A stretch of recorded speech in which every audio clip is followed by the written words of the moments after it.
ఈరోజు కూడా నేనేమనుకుంటున్నా అంటే నేను ప్రజలకు కానీ సొసైటీ కానీ పోలీస్ తరఫున ఏ హెల్ప్ కావాలని అది లా అండ్ ఆర్డర్ కావచ్చు.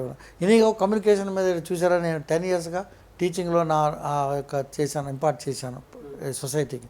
లా అండ్ ఆర్డర్ ప్రాబ్లమ్స్లో కూడా నాకు ఎవరైనా కనపడితే నేను ఏం చేసి ఏ విధంగా నాకున్న మిత్రులు, నేను చెప్పిన అందులో ఒక మిత్రుడు అంటే కిరణ్ కుమార్ గారి నెట్వర్క్ ఇండియాలో ఎలా ఉన్నదంటే, ఆయన పేరు ఎలా ఉంటుందంటే, నేను చాలామందికి చెప్పేవానండి.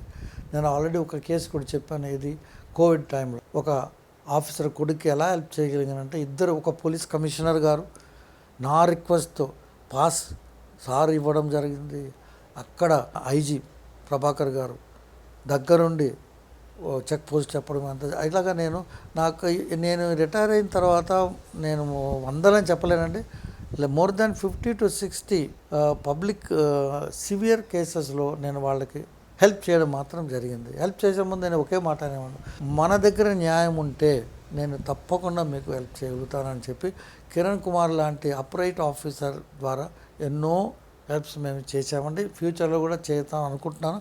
తర్వాత ఒకే మాట అనేవానండి, ఆయన కానీ బయట కిరణ్ గారు పరిచయం ద్వారా నేను ఇప్పుడు ఎలా అనుకుంటున్నానంటే, నేను రిటైర్ అయినా కూడా పోలీస్ డిపార్ట్మెంట్లో ఉన్నప్పుడు కూడా ప్రజలకు నేను ఇంత సేవ చేసే ఫస్ట్ ఆఫ్ ఆల్ టైం ఉండేది కాదేమో.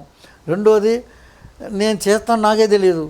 కానీ ఇప్పుడు ఎలా ఉన్నదంటే, నా దగ్గర ఎవరైనా వస్తే వాళ్ళు నాకు బాగా తెలిసిన వాళ్ళు అంటే, బాబు నీకేమైనా పోలీస్ డిపార్ట్మెంట్ తరఫున నీకు సివియర్ ప్రాబ్లమ్స్ ఉంటే మాకు చెప్పు, మేము వీలైనంత వరకు మీకు సహాయం చేస్తాం అని, మీ వంక న్యాయం ఉంటే మేము వితిన్ 24 hours మీకు హెల్ప్ చేయడానికి ఆ మాట చాలామందికి చెప్పగలుగుతానండి. దానికి మూలమైన కారకుడు మా కిరణ్ కుమార్ గారు.